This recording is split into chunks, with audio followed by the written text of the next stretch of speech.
수강생 여러분 반갑습니다. 이번 학기 전자회로 강의를 맡게 된 조선대학교 공과대학 광기술공학과의 박종락 교수입니다. 이번 학기 전자회로의 주 교재로는 전기전자공학 길라잡이라는 책을 사용할 겁니다. 그리고 참고문헌으로는 기초전자실험 with PSpice라는 책을 사용할 예정인데요. 기초전자실험 with PSpice는 전기 전자회로 실험의 주 교재입니다. 그리고 평가 기준으로는 중간시험 35%, 기말시험 35%, 과제 20%, 출석 10%를 기준으로 평가하려고 합니다. 첫째 주에는 전기랑 관련된 내용을 학습하려고 하는데, 먼저 1차 시에는 간단히 전체적인 강의에 대해서 소개하고, 그리고 전기 현상에 관한 기본 개념들을 소개하려고 합니다. 강의 계획서를 한번 살펴보도록 하겠습니다. 전자회로 강의는 아시다시피 강의 중심의 강의이고요. 그리고 대상 학과는 광기술공학과 2학년들을 중심으로 하는 그런 과목이 되겠습니다. 상담 가능 시간은 월요일 5교시, 수요일 5교시, 목요일 6교시가 가능합니다. 그리고 제가 여러분들에게 바라는 수업 외에 추가적인 개인적인 학습 시간은 일주일에 120분 정도를 예상하고 있습니다. 교과목 개요와 학습 목표를 살펴보도록 하겠습니다. 전자회로는 전기 및 전자공학에서 가장 기본이 되는 회로 해석 및 설계를 체계화한 학문 분야입니다. 본 강좌에서는 전자회로에 대한 기초 이론에서부터 응용 분야까지 다양하고 실용적인 예와 문제를 이용하여 소개함으로써 전자회로에 관한 기초를 충실히 다줄 수 있도록 하려고 합니다. 이것이 교과목의 개요이고요. 그리고 공학인증에서 요구하고 있는 그 학습 성과를 기초로 한 학습 목표를 살펴보도록 하겠습니다. PO 1번 학습 성과 1번이고요. PO 3번 학습 성과 3번과 관련되어 있는 학습 목표를 설정했는데요.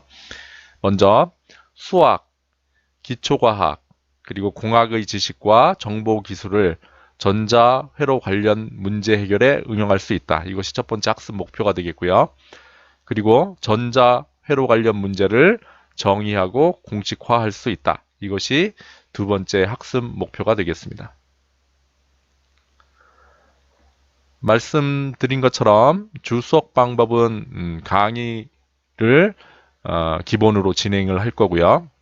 그리고 수업 시간에 가능하다면 토의와 토론을 같이 병행할 수 있도록 강의를 운영할 그런 계획입니다.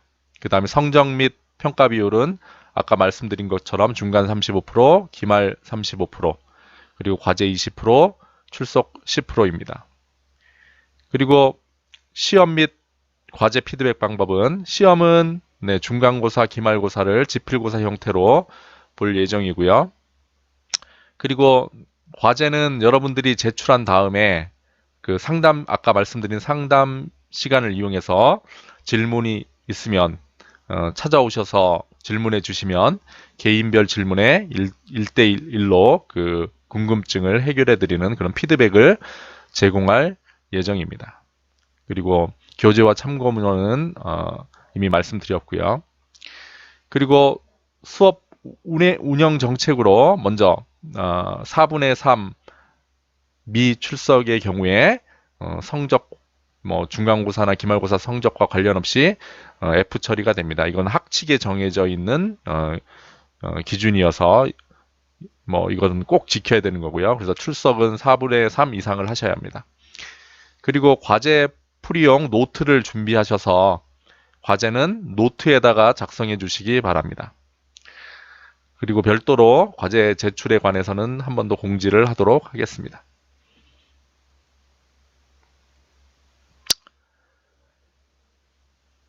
그리고 이 강의에서 여러분들이 습득했으면 하는 그런 역량으로는 주 역량으로는 창의적 문제 해결 능력 이것을 길렀으면 좋겠고요.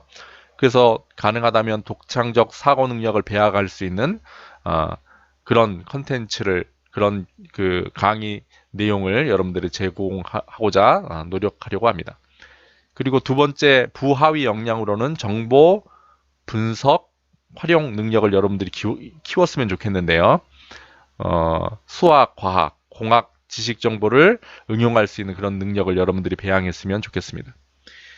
그리고 우리 학과 전공 특화 역량으로는 문제 정의라는 것을 이 강의를 통해 여러분들이 그런 능력을 배양했으면 좋겠는데요. 이건 어떤 내용이냐면 공학 문제를 정의하고 공식화할 수 있는 그런 능력을 배양했으면 좋겠다 하는 그런 내용이 되겠습니다. 각 주차별 어떤 내용을 배우게 될지 한번 살펴보도록 하겠습니다.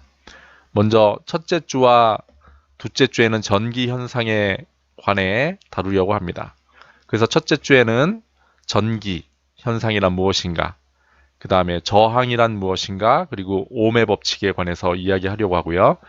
그리고 전기 회로의 경우에 회로 소자들이 직렬로 연결되어 있는 경우, 병렬로 연결되어 있는 경우 이런 경우들을 다루게 되는데 그런 직렬 및 병렬 결합이 어떤 것인지 그것에 대해서 다루려고 합니다.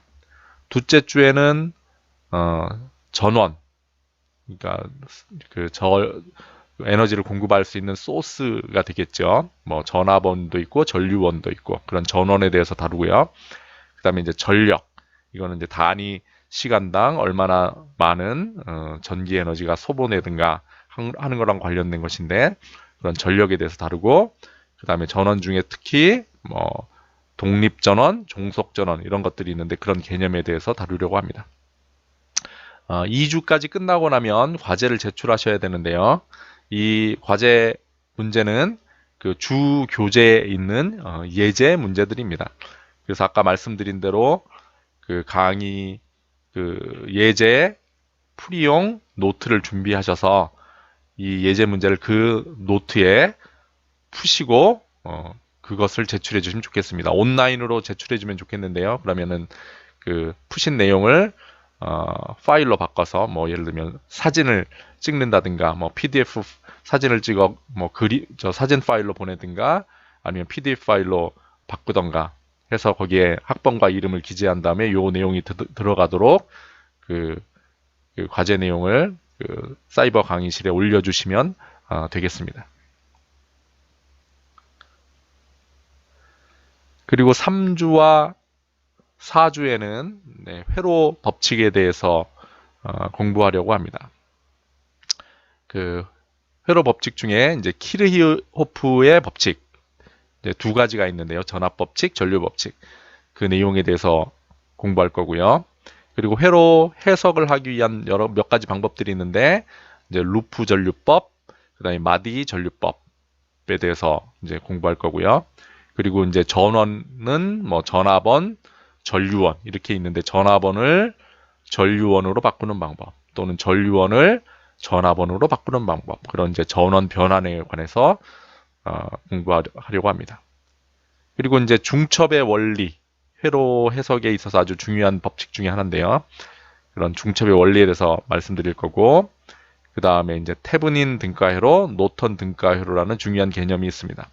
이것에 대해서 말씀드릴 거고, 그 다음에 전원과 부하 사이에, 부하는 이제 전기 에너지를 소모하는 그런 소자라고 생각하시면 되는데, 전원에서 부하로 어떻게 하면 전력을 최대로 전달할 수 있는가, 그것과 관련되어 있는 최대 전력 전달과 관련된 내용을 학습하려고 합니다.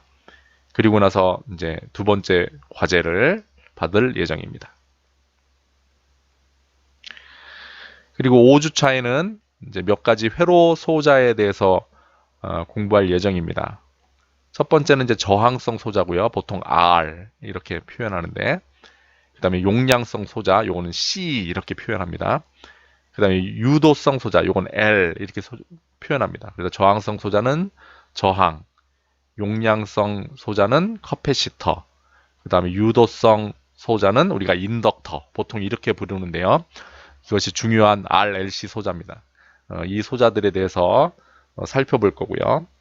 그 다음에 회로 안에서 이 소자들이 꼭 만족시켜야 하는 그런 연속성 조건이 있습니다. 시간에 따라 얘가 뭐 전압이 연속이어야 한다든가, 뭐 또는 전류가 연속이어야 한다든가, 그런 어떤 구속 조건들이 있는데, 그런 연속성 조건에 대해서 살펴볼 거고요.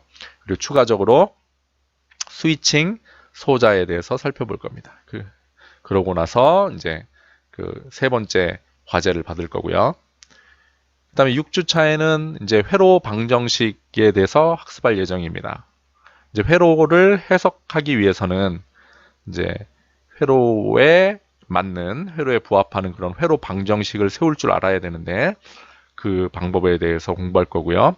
그리고 거의 대부분의 회로 방정식은 미분 방정식으로 구성이 되어 있습니다. 여러분들이 아마도 공학 수학에서 미분 방정식을 배웠을 건데요. 또는 앞으로 배울 예정이고요.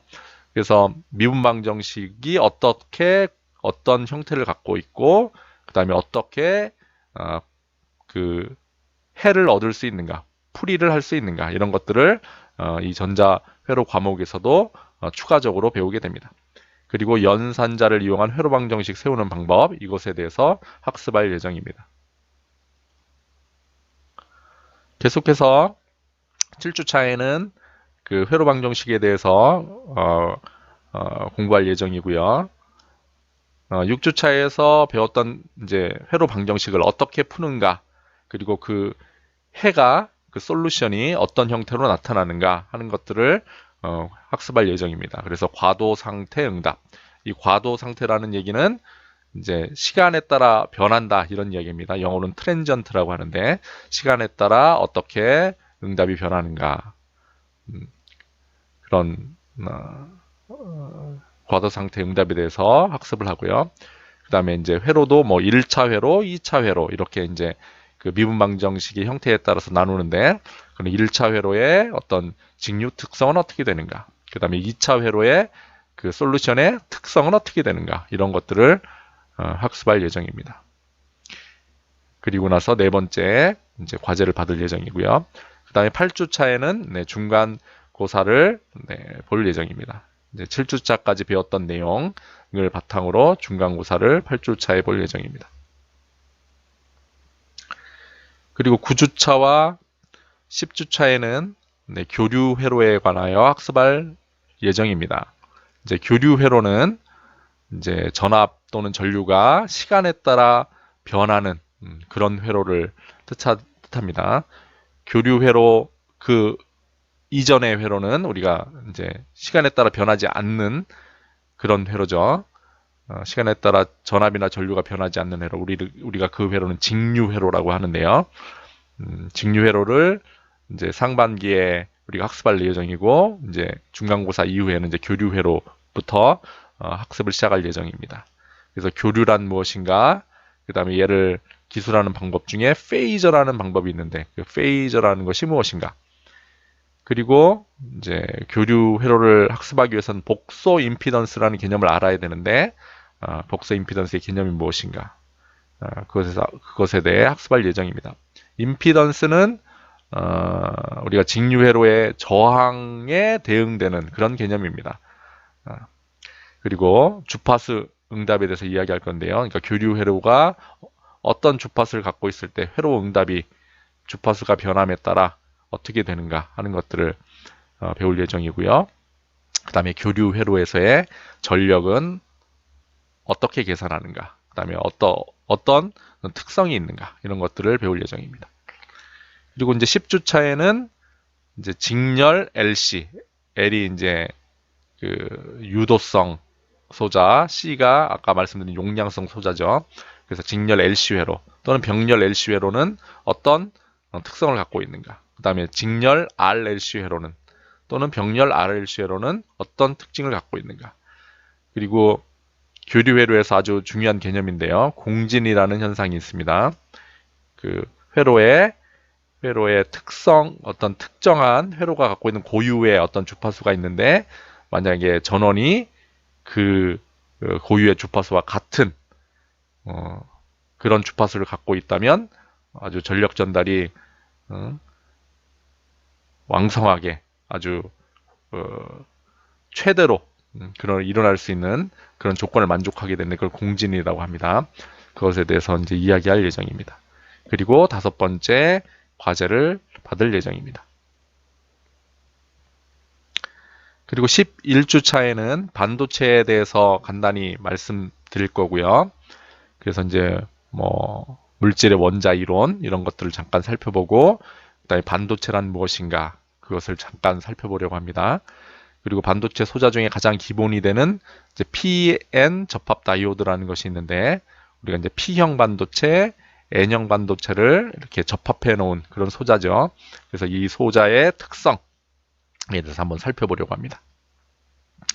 그리고 12주차에는 다이오드와 전원 장치에 대해서 살펴볼 겁니다. 그래서 다이오드가 회로 안에서 어떻게 동작하는지 그것을 모델링할 수 있는 방법 중에 이제 가장 간단한 것이 선형 모델인데 다이오드의 선형 모델에 대해서 학습할 예정이고요. 그다음에 이제 전원 장치 우리가 이제 교류를 직류로 바꾸는데 이 다이오드가 유용하게 사용되는데 그 이야기를 하면서 전원 장치에 대해서 간단히 이야기할 거고요. 그다음에 PN 접합 다이오드 이외의 기타 다이오드에 대해서도 살펴보려고 합니다. 그리고 나서 6번째 과제를 받을 예정이고요. 그리고 13주와 14주에는 트랜지스터에 대해서 살펴보려고 합니다. 그래서 우리가 살펴볼 트랜지스터는 쌍극성 접합 트랜지스터인데요. 우리가 BJT라고 보통 이야기합니다. 그래서 이 BJT의 동작 원리가 어떻게 되는가, 그 다음에 BJT의 전압과 전력 특성은 어떻게 되는가, 그 다음에 BJT를 사용한 기본 증폭기는 뭐 어떤 특징을 갖고 있는가, 이런 것들을 살펴볼 예정입니다. 그리고 이어서 BJT의 바이어스 회로, BJT를 이용해서 이제 증폭기를 만들기 위해서는 어떤 특정한 바이어스라는 거를 걸어 주어야 되는데 어떤 바이어스 회로가 가능한지 이런 것들을 살펴볼 거고요. 그 다음에 좀 이상적이고 아주 간략화된 그런 특성이 아니라 BJT가 실제 특성은 어떻게 되는가, 좀 더 그 간략화된 개념이 아니고 회로 안에서 실제로 일어나는 것을 반영한 그런 실제 특성에 관해서 살펴볼 예정이고요. 그 다음에 이제 BJT 외에 또 유용하게 사용되고 있는 트랜지스터인 전개 효과 트랜지스터 FET에 대해서도 살펴볼 예정입니다. 그런 후에 7번째 과제를 받을 예정입니다. 그리고 15주차에는 이제 기말고사를 실시할 예정입니다.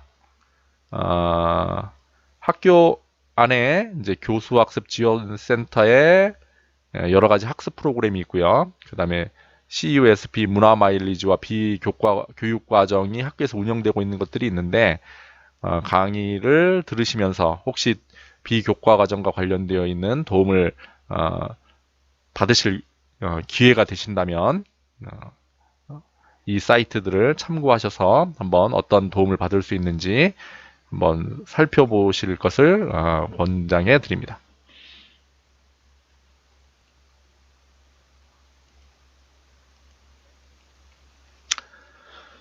자, 이제 1주차 1차 시 강의를 시작하도록 하겠습니다.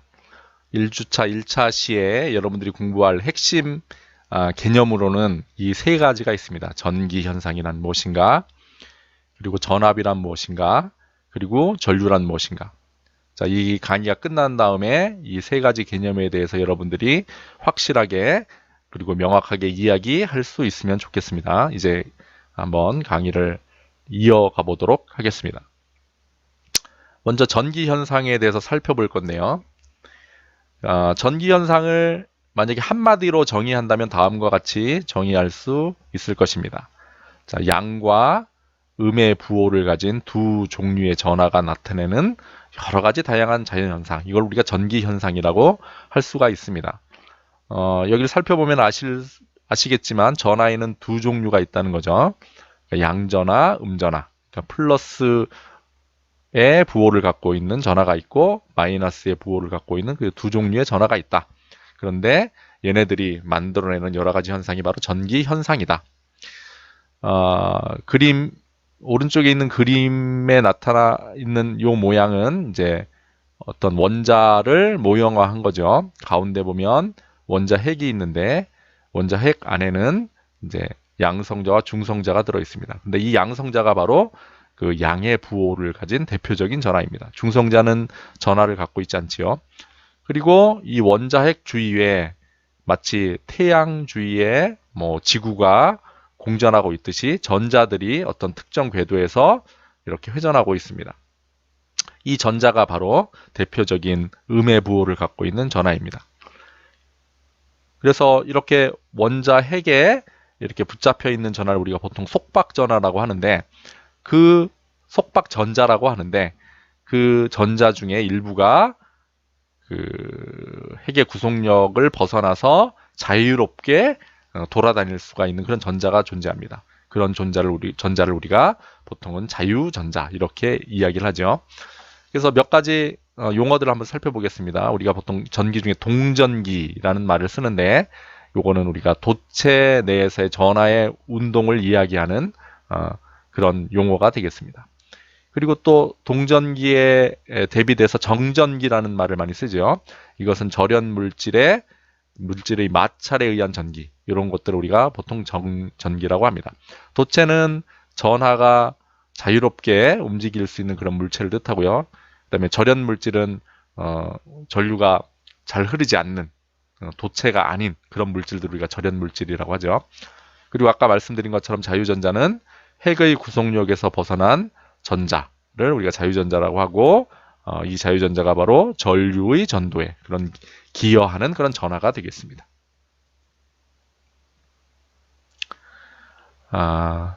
정전기 유도라는 이제 개념이 있죠. 이거는 이제 대전체와 가까운 도체의 표면에 전하가 유도되는 현상이다. 지금 이 A라는 그런 대전체가 있습니다. 대전체라는 거는 그 중성이 아니고 여기다가 플러스 전하가 됐든 마이너스가 전하가 됐든 좀 한쪽 전하를 더 넘치도록 그렇게 만들어 놓은 그런 물체죠. 특별히 이 그림의 경우에 이 A라는 물체는 플러스 전하가 더 많도록 그렇게 만들어 놓은 겁니다. 그래서 대전체 주위에 중성인 도체를 갖다 놓으면 어떻게 될까요? 네, 원래 도체는 중성이었는데 대전체의 플러스 전하 때문에 대전체에 가까운 쪽에 마이너스 전하가 끌려오게 됩니다. 그러면 이제 반대편 쪽에는 플러스 전하가 남게 되겠죠. 자, 이렇게 일어나는 현상, 이걸 우리가 정전 유도. 원래는 중성이었는데 마이너스가 이 플러스로 대전되어 있는 대전체 쪽으로 유도가 되고, 그리고 플러스 전하가 반대편 쪽으로 유도가 되고 이런 현상을 보이게 되는데 이걸 우리가 정전 유도라고 합니다. 그리고 정전 흡인력이라는 말이 있는데 흡인이란 말은 당긴다 이런 얘기죠. 그러면 대전체와 이 도체 사이에는 어떤 일이 일어나겠습니까? 이쪽에는 플러스 전하, 이쪽에는 마이너스가 전하가 있으니까 서로 반대 극성을 갖고 있는 전하들끼리 마주보게 되죠. 그러면 이 사이에 인력, 끌어당기는 힘이 발생하게 되는데 그걸 우리가 정전 흡인력이라고 이야기합니다. 전하와 전하 사이에 작용하는 힘과 관련되어 있는 법칙을 쿨롱의 법칙이라고 하죠. 그래서 Q1이라는 전하, Q2라는 전하가 있다. 둘 사이의 거리가 만약에 R이다. 그러면 둘 사이에 작용하는 힘은 두 전하의 전하량의 곱에 비례하고 거리의 제곱에 반비례한다 하는 것이 이게 쿨롱의 법칙이죠. 그럴 때 이 비례상수 K가 뭐 9 곱하기 10의 9승이다. 이럴 때 힘의 단위는 뉴턴을 쓰는 거고요. 그 다음에 전하의 단위는 쿨롱을 쓰는 거고요. 그 다음에 길이의 단위는 미터를 쓸 때 이 비례상수가 9 곱하기 10의 9승이 됩니다. 그리고 전하들 사이에 미치는 그런 힘 이런 것들을 시각적으로 나타내는 방법 중에 하나가 이제 전기력선을 그리는 건데요. 그래서 전기력선은 이런 특징이 있습니다. 전장의 세기와 방향을 표시한다. 이 전장이란 말은 전기장이라는 이야기입니다. 그리고 같은 극성의 전하 사이에는 청력, 그 다음에 다른 전하 사이에는 인력이 작용한다. 그런 특징이 있죠. 그래서 여기 그림을 보시면 플러스와 마이너스 전화 사이에는 다음 그림과 같은 이런 전기력선이 형성이 됩니다. 그래서 만약에 공간상에 만약에 뭐 요 지점에 플러스 전화를 갖다 놨다. 그럼 전기력선을 따라 요 화살표를 따라 얘가 끌려서 마이너스 전화 쪽으로 이동하게 됩니다. 그 다음에 이 플러스와 플러스 사이에는 서로 전기력선이 모양이 이런 식으로 되는데요. 마치 밀어내는 것과 같은 느낌이 들지요. 청력이 작용하는 것을 이 전기력선을 통해서도 알 수가 있습니다. 그리고 우리가 그 일상 생활 중에 많이 볼 수 있는 그런 전기 현상 중에 하나가 이제 그 낙뢰죠. 낙뢰. 그 번개가 치는 거죠. 번개가 칠 때 보면 여기 이제 구름이 있는데 이 구름의 그 상층부는 양전하가 존재하게 되고요. 그 다음에 구름의 하층부에는 음전하가 존재하게 됩니다. 그럼 요 음전하 때문에 땅에는 어떤 일이 일어나냐면 플러스 전하가 유도가 됩니다. 우리가 정전 유도에 대해서 들었었죠. 그래서 여기 플러스 전하가 지표면에 양전하가 유도가 되고 이 플러스 전하와 마이너스 전하 사이에 아주 큰 이제 전압이 형성이 되게 됩니다. 이때 만들어지는 전압은 대략 10의 9승 정도 된다고 하는데요. 그래서 만약에 요 사이에 플러스와 마이너스가 서로 결합되면서 이제 순간적으로 전류가 흐르는 거죠. 그 가운데 있던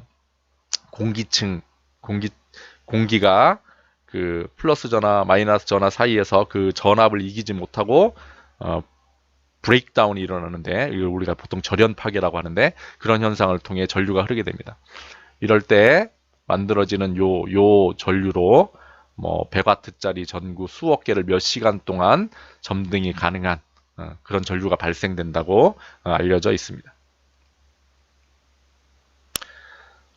전압과 전류에 대해서 이제 살펴보려고 합니다. 전압은 그 기압, 혈압, 뭐 수압 이런 것과 매우 유사합니다. 기압이 있으면 어떤 일이 일어나죠? 기압에 의해서 기압이 높은 곳에서 기압이 낮은 곳으로 공기가 흐르죠. 그 다음에 혈압은 어떻습니까? 네, 혈압에 의해서 피가 흐르게 되죠. 그 다음에 수압은 어떻습니까? 수압에 의해서 네, 물이 흐르게 됩니다. 그것처럼 이제 전압은 이런 전류를 흘려주는 그런 어떤 원인이 되는 겁니다. 그래서 전압이 있으면 이제 전류가 흐르게 되는 거죠. 그래서 전류는 전압에 의한 전하의 흐름 이렇게 정의할 수가 있습니다. 자, 이 그림을 보시면 이제 태양을 에너지원으로 이제 기압이 만들어져서 뭐 공기도 흐르고 또는 그 속에 있는 수증기도 흐르고 이런 흐름이 생긴다 하는 것을 보여주고 있고요.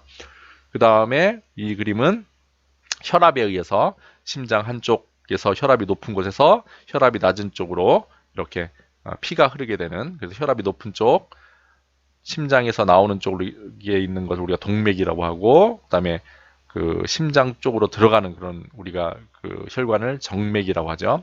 그래서 혈압이 높은 쪽에서 낮은 쪽으로 이렇게 피가 흐르는 그런 모양을 보여주고 있습니다. 그리고 수압의 경우에도 여기 펌프가 있죠. 그래서 수압이 높고 여기가 수압이 낮습니다. 그러면 수압이 높은 곳에서 수압이 낮은 쪽으로 이제 물이 흐르게 되는 거죠. 그거랑 마찬가지로 이제 전류를 흘려줘야 되는데, 전류는 이제 전하가 흘러가는 걸 전류라고 합니다.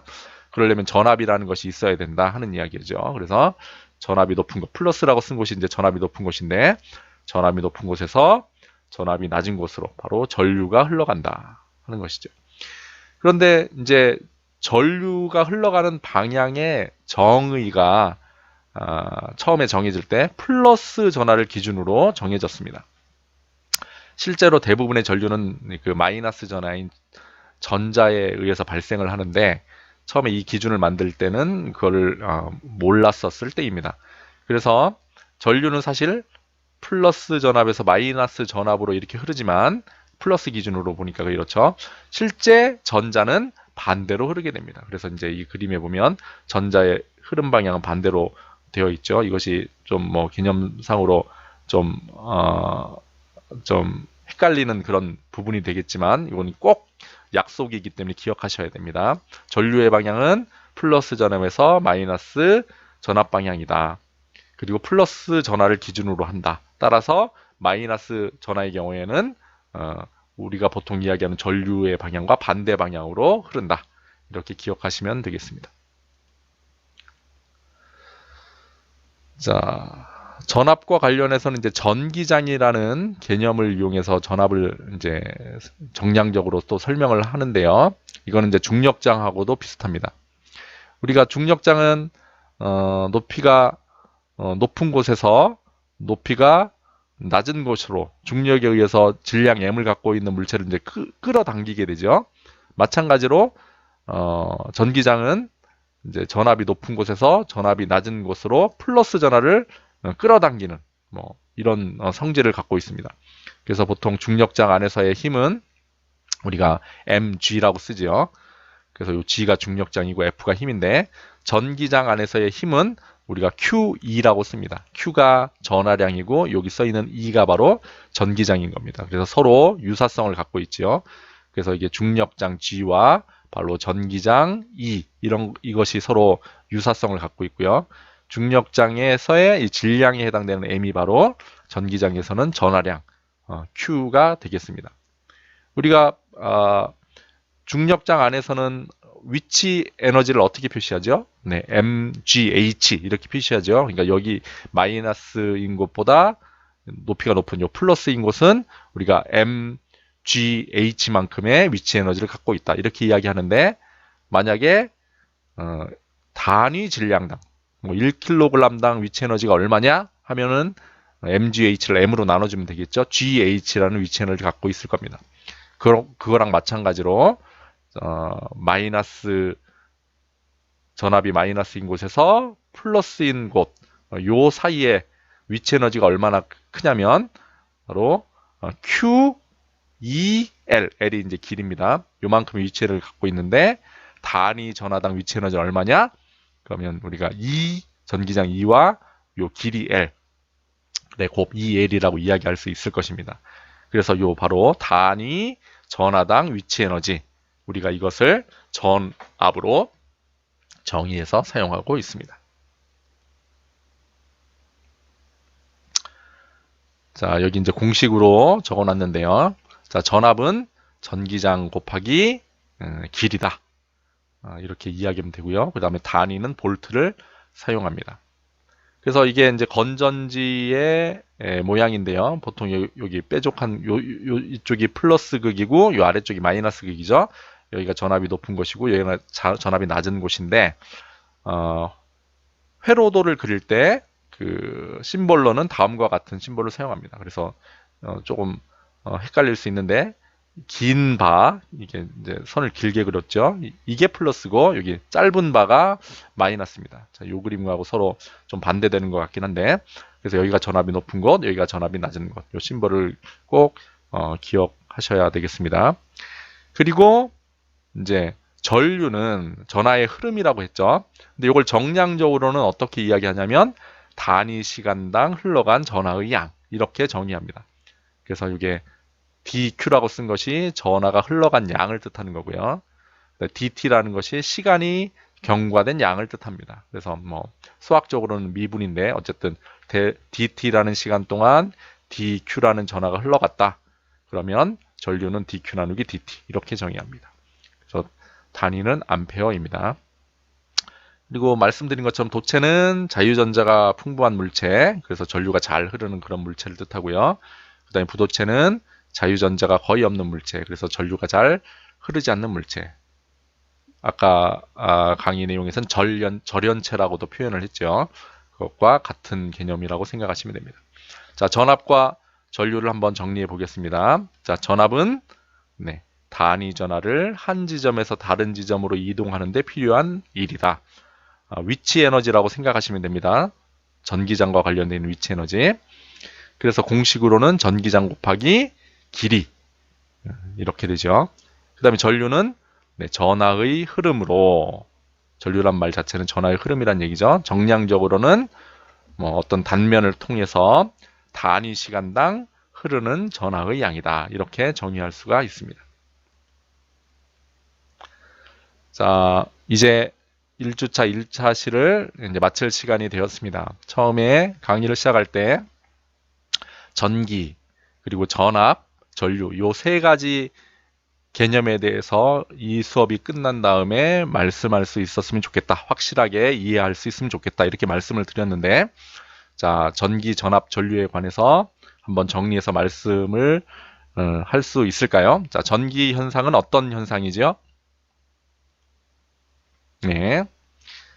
전기 현상은 바로 전하가 만들어내는 그런 여러 가지 자연 현상입니다. 전하에는 두 종류가 있죠. 그래서 양, 음의 부호를 가진 두 종류의 전하가 나타내는 여러 가지 자연 현상. 이걸 우리가 전기 현상이라고 합니다. 그리고 네, 전압을 어떻게 이야기할 수 있을까요? 네, 전압은 뭔가 전류를 흐르게 하는 그런 원인이 되는 거죠. 뭐 기압이 있으면 공기가 흐르고, 혈압 때문에 피가 흐르고, 수압 때문에 물이 흐르고 하는 것과 같이 전압이 있으니까 전류가 흐르는 거죠. 네, 그건 뭐 좀 개념적인 것이고, 이걸 조금 더 정량적으로 이야기하면 네, 다음과 같이 이야기할 수 있다고 이야기했습니다. 단위 전하를 한 지점에서 다른 지점으로 이동하는 데 필요한 일, 일종의 전하, 전기장 이런 것과 관련된 위치 에너지다. 이렇게 말씀을 드렸죠.